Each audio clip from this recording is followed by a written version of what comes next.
नमस्कार, आप देख रहे हैं के न्यूज इंडिया। मैं हूं आपके साथ गरिमा वाजपेयी। के न्यूज के खास कार्यक्रम मुद्दे की बात में आप सभी का स्वागत है।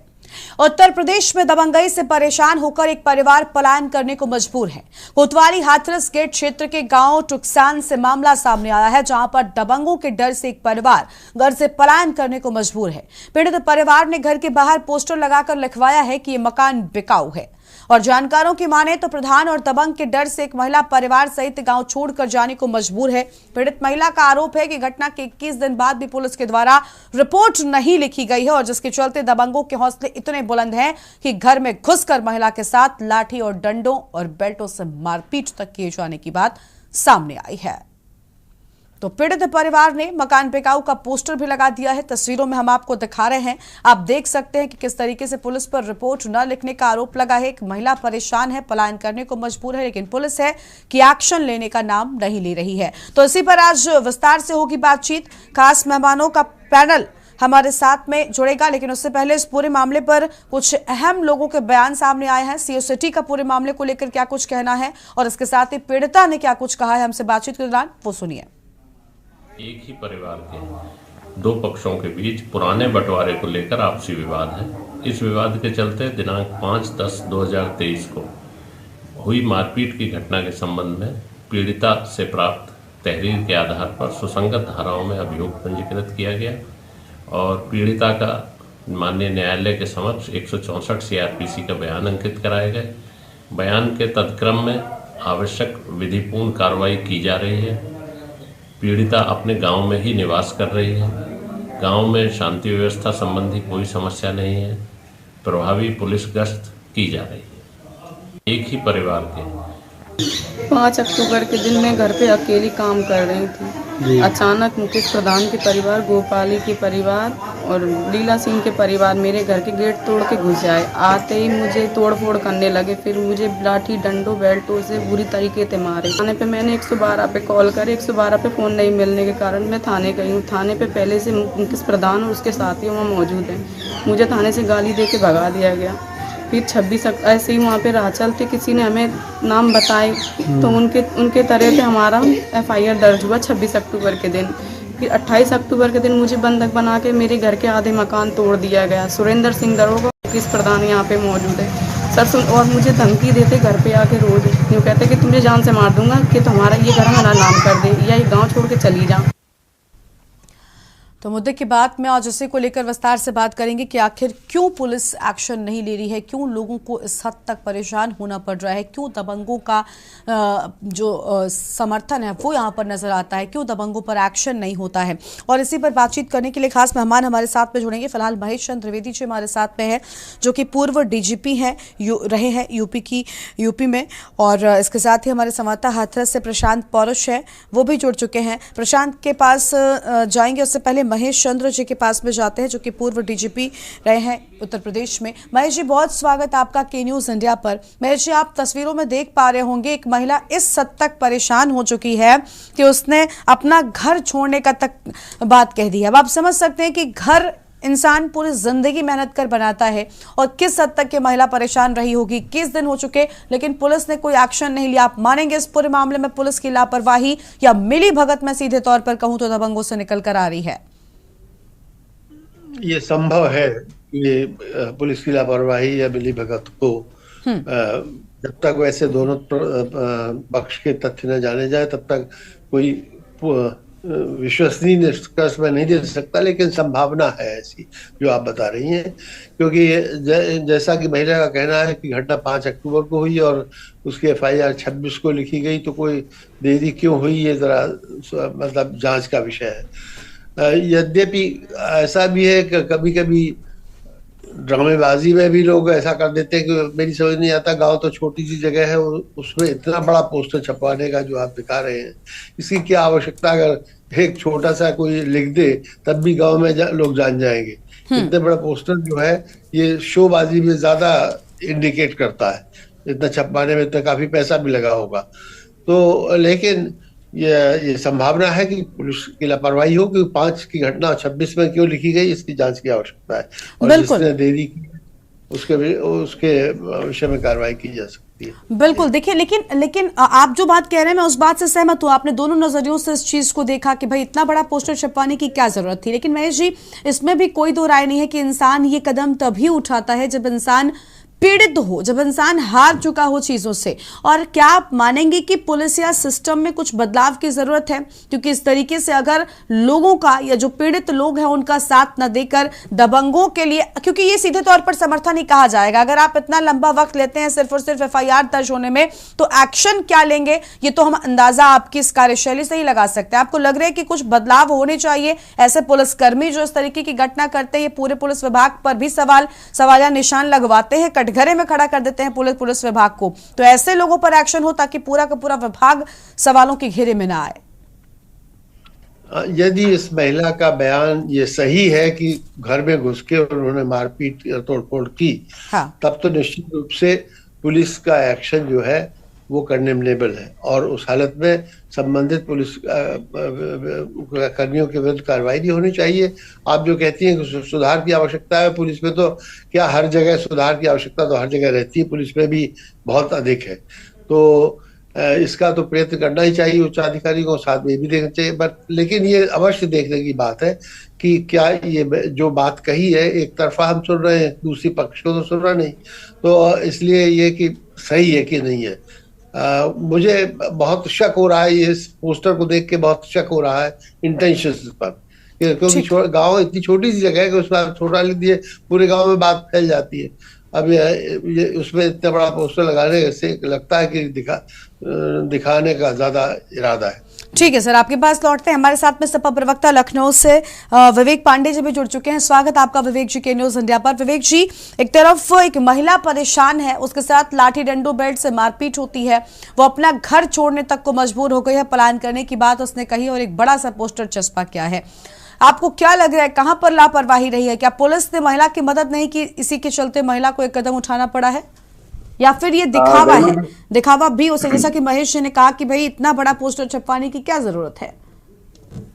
गरिमा जी, मैं पहले तो मंच पे हमारे चूंकि पूर्व DGP हैं और उससे भी बड़ी बात की वो अभिभावक स्वरूप है महेश चंद्र द्विवेदी जी, उनको मैं प्रणाम करता हूँ। एक सम्मानित पद में रहे हैं और चूंकि हमारे समाज से भी आते हैं, ब्राह्मण समाज से, तो उनको मैं विशेष प्रणाम समर्पित करता हूँ। देखिए गरिमा जी, बहुत जिम्मेदारी के साथ मैं कहूंगा कि आदरणीय DGP महोदय को, पूर्व DGP महोदय को हो सकता है कि इंटेंशंस पे डाउट हो, हाँ, बट आपका इंटेंशन तभी डाउटफुल लगता है जब आप प्रशासनिक नजरों से देखते हैं, एक भावनात्मक और सामाजिक नजरों से जब आप देखते हैं और सरकार और प्रशासन तंत्र जब आपको अनदेखी करता है आपकी। तो ये तो भगत सिंह ने भी कहा था कि जब कान बहरे हो जाए तो ऊंचे धमाकों की आवश्यकता होती है। तो ये अगर लोकतांत्रिक अभिव्यक्ति उसने दिखाई इस परिवार ने, और जिससे कि सरकार की छवि प्रभावित हो रही है, प्रशासन की छवि प्रभावित हो रही है, और तभी शायद मीडिया के कैमरे इस पोस्टर को देखने के लिए वहां तक पहुंचे हैं। तो मुझे लगता है ये उसका बिल्कुल संवैधानिक लोकतांत्रिक तरीका था और इसका स्वागत होना चाहिए, क्योंकि ये बात सत्य है कि उत्तर प्रदेश के मुख्यमंत्री, क्योंकि वो अपनी जिम्मेदारियों को छोड़ करके केवल चुनाव प्रचार प्रसार में लगे रहते हैं, आए दिन वो कहीं ना कहीं प्रचार में फायर ब्रांड की तरह प्रस्तुत किए जाते हैं। मुझे लगता है कि उत्तर प्रदेश के 100 विधायक भी मध्य प्रदेश के चुनाव में भेजे गए थे। तो जब क्षेत्र पूरी तरह से एक अनाथ की तरह से प्रशासनिक अमले की तानाशाही की भेंट चढ़ रहा है, आम जनमानस की जमीनों पे कब्जे हो रहे हैं, और ये वास्तव में सत्य है। मैं आपको बताऊं, मुझे जिस दिन लगाना होगा मैं इसका 10 गुना बड़ा पोस्टर लगवाऊंगा, क्योंकि मैं भी ऐसा ही एक प्रकरण झेल रहा हूं अपने पारिवारिक मसलों को लेकर। लेकिन चूंकि अभी हम विपक्ष में हैं और विपक्ष के समस्याओं को सरकार जो है राजनीतिक द्वेष और प्रतिद्वंदिता की नजर से देखती है, तो उसको मैं यहाँ पे लाना नहीं चाहूंगा, डिबेट डिरेल हो जाएगी। लेकिन ये बात सत्य है कि उत्तर प्रदेश में राम राज्य नहीं, ये व्यवस्था पूरी तरह से कबीले की तरफ तब्दील हो रही है। उसका कारण सुन लीजिए। आज कानपुर के मेडिकल कॉलेज में एक छात्रा का शव बरामद हुआ है, जिसके साथ बड़ा बताया जा रहा है कि सोशल मीडिया पे वायरल है वो खबर, और बताया जा रहा है कि उसके साथ बहुत दरिंदगी की गई है। इसी तरीके से तालिबानी सजा दी गई है आशीष पांडे, ब्राह्मण थे, उन्हें बर्बरता पूर्वक घर से उठा के इतना पीटा गया बांध करके पेड़ से कि उनके गाल सूज गए, वो भी सोशल मीडिया पे वायरल। मुझे लगता है कि जिस तरीके से एक समाज विशेष के लोगों का दमन किया जा रहा है, पलायन की खबरें जारी हैं, लेकिन सरकार इनको स्वीकार करने के लिए तैयार नहीं है। अगर मैं कानून व्यवस्था से जुड़े मुद्दे पे आऊं तो इसका एक कारण है, ये जो शिकायतकर्ता जब थाने जाते हैं तो आपराधिक सांठगांठ और खास करके थाने के जो कारखास होते हैं, जो वसूली करते हैं, ये इस तरीके से व्यवहार आचरण कारित करते हैं जैसे लगता है कि जो जिम्मेदार है उस अपराधी को वो अपना दामाद बनाना चाहता, वो चाहे तो भी वो ना वो कितना भी कई बार देखा गया कि पीड़ित जो होता है उसको लॉकअप तक में डाल दिया जाता है। मुझे लगता है कि यानी शिकायत आपको शिकायत विवेक जी सिर्फ सरकार से नहीं बल्कि पुलिस व्यवस्था से भी है। मैं व्यवस्था पे ही आ रहा हूं, उसका कारण है आप एफआईआर को ऑनलाइन करिए। एफआईआर को ऑनलाइन करने का अर्थ ये होगा कि कोई भी अपनी शिकायत को ऑनलाइन दर्ज करा सकता है। लेकिन सर वो तो बहुत पहले से है, वो प्रक्रिया तो बहुत पहले ही शुरू हो चुकी है। ऐसा तो नहीं है कि आप ऑनलाइन फाइल नहीं कर सकते एफआईआर। अभी जो एफआईआर होती है केवल वो लॉस्ट और फाउंड या 7 साल से जो कम वाले छोटे प्रकरण है उनमें होती है दर्ज। आप इसका प्रैक्टिकली करके देख लीजिएगा। लेकिन जब ऑनलाइन एफआईआर आप करेंगे तो उसकी जांच होना आवश्यक हो जाएगा, और जब जांच में अगर मान लीजिए कि ये गलत पाया जाता है तो उस पर आप 151, 716 जैसे प्रावधानों को लागू करिए ताकि वो दोबारा भविष्य में ऐसी गलती ना करे। लेकिन जिस तरीके से आप थाने में किसी गंभीर प्रकरण को लेके जाते हैं और वहां पे एफआईआर के नाम पे आप ही को प्रताड़ित किया जाता है, ये कहीं ना कहीं सरकार की मंशा और प्रशासनिक व्यवस्था से भरोसा उठने जैसा होता है और पीड़ित को अति पीड़ित करने जैसा है। आईजीआरएस एक व्यवस्था बनाई गई थी पीड़ित को त्वरित न्याय दिलाने के लिए, लेकिन उत्तर प्रदेश सरकार को 74 अधिकारियों को, जिसमें आईएएस, आईपीएस और पीपीएस लेवल के अधिकारी थे, उन सभी को नोटिस जारी करना पड़ा। कारण पूछा गया कि आपने गलत खबर रिपोर्ट क्यों लगाई। लेकिन आईजीआरएस तो एक ऐसी व्यवस्था बन के रह गई है जिसमें पीड़ित अति पीड़ित हो रहा है, पैसे लेकर के गलत रिपोर्ट लगा दी जा रही है। तो मुझे लगता है उत्तर प्रदेश का जो न्यायिक ढांचा है वो पूरी तरह से ध्वस्तीकरण की तरफ जा रहा है। योगी जी बिल्कुल गंभीर नहीं, क्योंकि उनको लोकसभा भेजा जा रहा है, उनको पता है कि उनका पद जाने वाला है। और ये ठीक है सर, राजनीतिक वो एक राजनीतिक चर्चा है। ठीक है सर, ठीक है, वो एक राजनीतिक चर्चा है, वो उस पर बात नहीं करते हैं। पूर्व डीजीपी के पास एक बार फिर से जाएंगे, उसके बाद अपने संवाददाता को छोड़ेंगे। महेश जी देखिए, बात वही निकलकर सामने आ रही कि सरकार से शिकायत होना लाजमी है, विपक्षी हैं, विपक्षी अपने सत्ता पक्ष से सवाल पूछ सकते हैं, लेकिन प्रशासन पर जब सवाल उठने लग जाए तो वो सवाल बड़े हो जाते हैं। और पुलिस के रवैये की बात हो रही है। देखिए, पुलिस के रवैये को लेकर आप कुछ कहना चाहेंगे, क्योंकि ऐसा नहीं है, पुलिस ने अपनी छवि को सुधारने के लिए कई तरह की खुद कैंपेन्स भी किए हैं, मित्र पुलिस का चेहरा दिखाने की कोशिश कई बार की गई है, लेकिन अक्सर घटनाओं में पुलिस के व्यवहार को लेकर सवाल खड़े होते हैं। आप स्वीकार करेंगे इस बात को, और क्या सुधारने की जरूरत है इन चीजों को? मैं पहले भी कह चुका हूं कि सुधार की संभावना तो हर जगह, हर स्थान पर रहती है। हाँ। और इन चीजों को सुधारने की आवश्यकता भी है, परंतु घटना विशेष में जब तक जांच पूरी न कर ली जाए तब तक एक पक्ष की तरफ किसी निष्कर्ष पर पहुंच जाना ये उचित नहीं होगा। मैं ये बात पुनः रिपीट करूंगा। और दूसरी बात ये कि पुलिस तो चाहे किसी भी पक्ष को, 2 पक्ष है, जिसको भी पकड़ेगी उसके खिलाफ शिकायत तो, नाराजगी तो होगी, शिकायत तो हो या न हो, नाराजगी तो होगी। तो कुछ न कुछ असंतोष पुलिस के प्रति होना उसके कार्य में ही, के गुण में ही सम्मिलित है। जो वो कार्य करती है पुलिस, उससे किसी न किसी पक्ष को असंतोष होता है, जनता को होता है, शासन में भी होता है, दलों में होता है संतोष। तो इस सब लेकिन पुलिस को अपना व्यवहार स्वयं में निष्पक्ष रखना चाहिए। इन चीजों को पर ध्यान नहीं देना चाहिए, चाहे मीडिया इसको उछाले और चाहे पब्लिक उछाले। उनको अपना व्यवहार सही रखना चाहिए निष्पक्ष रूप से, और ये उच्चाधिकारियों को करना चाहिए, उनका कर्तव्य है। बिल्कुल बिल्कुल बिल्कुल, आपके पास लौटेंगे सर। प्रशांत पॉलिश हमारे साथ में है, हमारे संवाददाता हैं हाथरस से, एक बार उनका रुख कर लेते हैं। प्रशांत, पूरा मामला क्या है, एक बार आप विस्तार से बता सकते हैं, क्योंकि महिला पीड़ित है और महिला ने शिकायत की थी, लेकिन स्थानीय पुलिस की ओर से क्या रवैया अपनाया गया, क्या कार्रवाई अब तक की गई है, पूरी अपडेट के साथ खबर बताएं। जी हाँ, मैं बता दूं, ये पूरा मामला थाना हाथरस गेट क्षेत्र के गांव टुकसान का है, जहां पर एक महिला के घर पर घुसकर पूर्व प्रधान व उसके परिवार के लोगों ने महिला के साथ मारपीट की और उसके मकान पर कब्जा भी किया है। पीड़ित महिला सुनीता द्वारा अपने घर पर एक पलायन का बैनर भी लगाया गया, वहाँ दबंगों के डर से वह अपने घर बेचने को तैयार है। सुनीता ने इस पर कई लोगों को, पुलिस सहित प्रशासनिक कई अधिकारियों पर भी गंभीर आरोप लगाए हैं। घटना ये 2 माह पुरानी बताई जा रही है सुनीता द्वारा, लेकिन इसकी जो एफआईआर दर्ज की गई वो 21 दिन बाद थाना हाथरस गेट में कुछ धाराओं में दर्ज की गई है। और जो पुलिस ने जो 164 के बयान कराए थे, महिला का आरोप है, जो बयान कोर्ट में जो कराए थे, वहां पर एक मणिकांत नाम का जो बाबू है, उसने 164 के बयान भी बदल दिए गए हैं।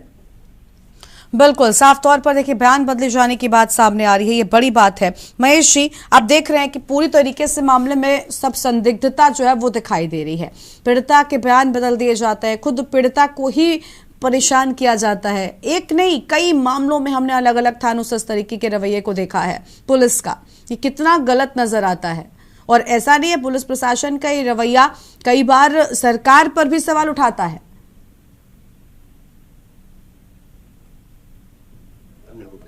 और वहां पुलिस वाला उसको नहीं लिखता है, पुलिस वाले ने बदल दिए, ये बयान इटसेल्फ रॉन्ग है टोटली। वो पुलिस के कोई ऑफिसर वहां प्रेजेंट भी नहीं होता, मजिस्ट्रेट के सामने अकेले में बयान वो लिए जाते हैं।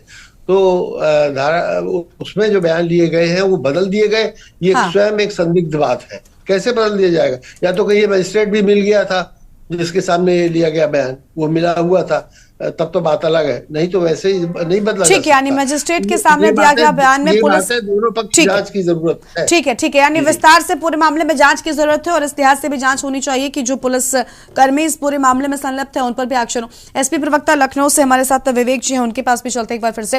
विवेक जी, देखिए यहाँ पर मजिस्ट्रेट के सामने दिए गए बयान को बदले जाने की बात सामने आ रही है।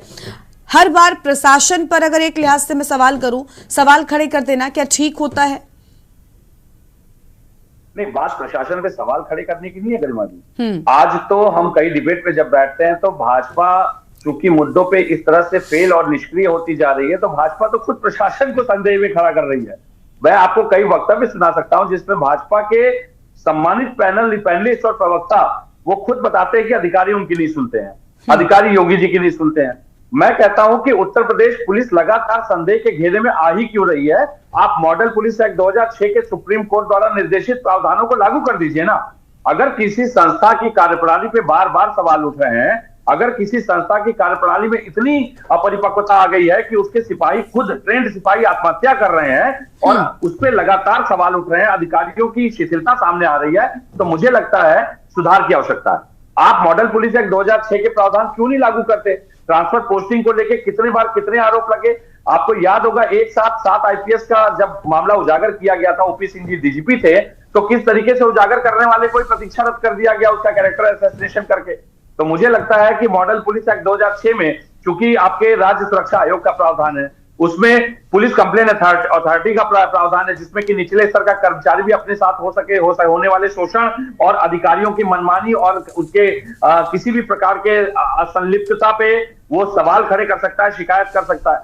लेकिन अगर पुलिस के लोग और पुलिस के आला अधिकारी वास्तव में कानून का राज चाहते हैं तो क्या कारण है कि वो सुप्रीम कोर्ट के दिए निर्देशों को भी लागू नहीं कर रहा? ठीक है, आपको देखिए शिकायत है और पुलिस प्रशासन को लेकर हमने कई सारे सवाल खुद महेश से भी किया। उनका कहना है कि भाई जांच के बाद ही चीजें स्पष्ट होती हैं और हर मामलों में ऐसा हो ऐसा नजर नहीं आता है।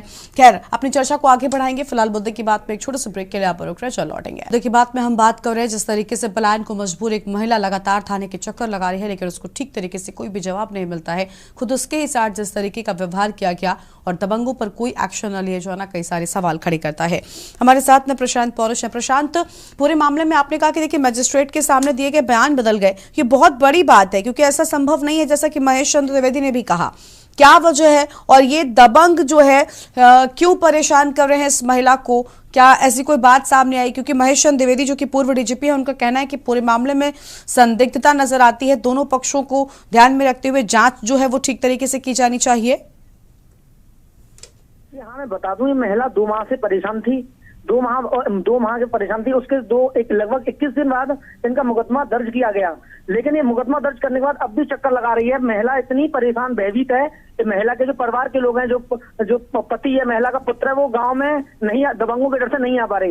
ये पूर्व प्रधान और इस महिला का जमीनी विवाद बताया जा रहा है। महिला ने मणिकांत पर जो आरोप लगाया 164 के न्यायालय में 64 का बयान बदलने का, ये महिला संतुष्ट नहीं है, या तो इसलिए उसने उस पर आरोप लगाया, लेकिन बयान बदलनी कोई बड़ी बात, छोटी बात नहीं है। उसके बावजूद भी पर वो आरोप लगा रही है क्योंकि यहाँ पर पुलिस सक्रिय नजर आ रही है। यहाँ पर सीओ सिटी आज बोले हैं, सीओ सिटी ने कहा है कि ये पुराना मामला है और इस पर हमारी पूरी नजर बनी हुई है। क्या अब इस पूरे मामले के मीडिया में आने के बाद पुलिस के एक्शन में कोई बदलाव हुआ है? पुलिस यहाँ सक्रिय है, सीओ सिटी भी ये मौके पर पहुंच गए हैं यहाँ और महिला से मुलाकात की है महिला को समझाने का भी प्रयास किया जा रहा है। सीओसीटी ने बयान दिया है, ये पूरा जो प्रधान है ये एक ही परिवार के दो पक्ष हैं। उन्होंने पहले भी कई साल पहले विवाद भी हो चुका है जमीन को लेकर, जमीनी विवाद बताया जा रहा है। ठीक है, आपके पास लौटते हैं, विवेक जी के पास जाएंगे। विवेक जी, देखिए पुलिस की कार्यशैली कई मामलों में ऐसी हमने देखी है, ऐसा नहीं कि ये पहली बार रहा है, लेकिन आमतौर पर हमने देखा है कि जब समाजवादी पार्टी की सरकार थी उस दौरान एक बहुत शब्द आपके साथ जुड़ा था, वो था कि भाई गुंडा राज रहता था, पुलिस नहीं सुनती थी। लेकिन अब तो यहाँ पर भी ऐसा ही हो रहा है। तो समाजवादी पार्टी पर जो बात कही जाती थी, समाजवादी पार्टी इस सब पर क्या कहेगी? क्योंकि पुलिस व्यवस्था जो है वो जिस तरीके से व्यवहार करती है लोगों के साथ, वो तो सवालिया निशान उठाते हैं। आपको एक बात बड़ी शिष्टाचार से स्पष्ट कर देता हूं कि हिटलर भी कहता था कि एक झूठ को 100 बार बोलो सच दिखाई देने लगता है। जी। तो आज जो सरकार भाजपा की लगातार गुंडाराज करती थी, वास्तव में वो अपने किरदार को स्पष्ट कर रही थी, जिसको जनता समझ नहीं पाई। जितने माफिया अपराधी थे, एडीआर की रिपोर्ट के अनुसार 114 दागी विधायक योगी जी के पहले कार्यकाल में सदन का हिस्सा थे, जिनके ऊपर गंभीर प्रवृत्ति के अपराध थे, और दूसरे कार्यकाल में उनकी संख्या 52% के आसपास पहुंच गई है पूरे मंत्रिमंडल के कार्यकाल में।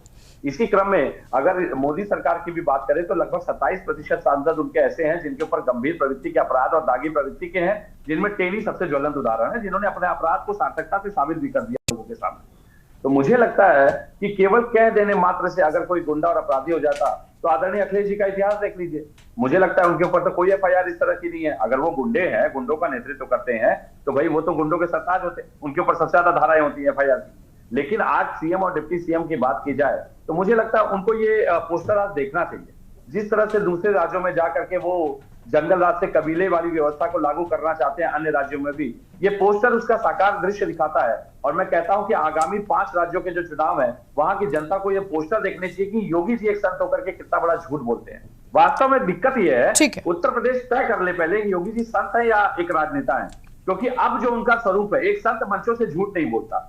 और योगी जी हर वक्तव्य में, आज के समय में, हर बयान में, हर भाषण में राजनीतिक लक्ष्यों को हासिल करने के लिए सबसे ज्यादा झूठ बोलते हैं। तो मुझे लगता है कि अगर आप संत हैं तो झूठ नहीं कहेंगे, और आप राजनेता हैं तो झूठ के जुमलों को फेंकना आपकी नैतिकता में है, क्योंकि आप भाजपा से जुड़े हैं। भाजपा के कई शीर्ष नेता कह चुके हैं कि हम तो जुमले फेंक करके सत्ता में आए थे। और सबसे बड़ी बात, मैंने अभी मॉडल पुलिस एक्ट का जैसे नाम लिया, देखिए डीजीपी जी डिबेट छोड़कर चले गए। तो मुझे लगता है जो अधिकारी इनकी गंभीरता को समझता है, क्योंकि क्या है, एक सिंडिकेट पनप रहा है। वास्तव में मुझे तो ये लगता है कि जब कोई पीड़ित जाता है थाने और उसकी एफआईआर नहीं लिखी जाती है, तो ऐसा लगता है कि जो दरोगा बैठा है, जो जिम्मेदार वहां बैठा है, वो उसको वाकई में अपना दामाद बनाना चाहता है, या उसके साथ उसकी कोई पुरानी रिश्तेदारी है। भाई आपका काम है निष्पक्षता से उसी जनता के टैक्स के पैसे से आप तनख्वाह ले रहे हैं, और अगर कोई पीड़ित आपके पास आ गया तो उसको सम्मान देने की जगह आप उसके साथ जो व्यवहार करते हैं वो भी सोशल मीडिया पे वायरल है। उत्तर प्रदेश पुलिस के जवान आत्महत्या करते हैं, मैं पूछता हूँ कोई अधिकारी आत्महत्या क्यों नहीं करता? कभी आप इस पे प्रकाश डालिएगा, इस पे डिबेट रखिएगा। मैं योगी जी के पहले कार्यकाल से अभी तक मैं बता रहा हूं आपको, 200 से अधिक जवानों ने आत्महत्याएं की, और सबका कारण बताया जाता है पारिवारिक तनाव। अरे जब बॉर्डर स्कीम आप हटाएंगे नहीं तो कानून का खुफिया तंत्र कैसे मजबूत होगा पुलिस का? कैसे आपको घटनाओं के पूर्व सूचना मिल जाएगी और आप उसको पहुंच करके रोक देंगे? ठीक है, यानी आपको लग रहा है कि पुलिस सिस्टम में बदलाव की जरूरत है, और जिस तरीके से काम हो रहा है वो सुधार की आवश्यकता है, बिल्कुल सुधार की आवश्यकता है, क्योंकि एक लचर तंत्र है जिसका इस्तेमाल केवल और केवल राजनीतिक लक्ष्यों को हासिल करने के लिए किया जा रहा है। ठीक है सर, बहुत शुक्रिया आपका हमारे साथ जुड़ने के लिए, अपनी बात रखने के लिए। तो देखिए, पुलिस पर रिपोर्ट न लिखने का आरोप लगा है, ये आम खबर आपको हम बता रहे थे, जहां पर एक तरफ पीड़ित महिला परेशान है और वो चाहती है कि इस पूरे मामले में एक्शन हो, और जिसके लिए उसने पोस्टर भी लिखकर चस्पा कर दिया है अपने घर के बाहर।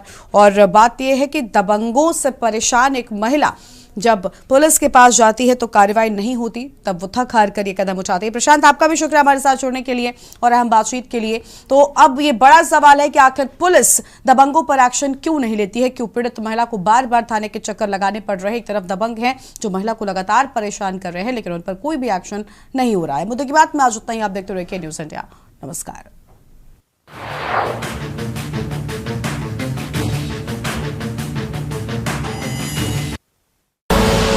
आप देख रहे हैं के न्यूज़, खबरों का सार।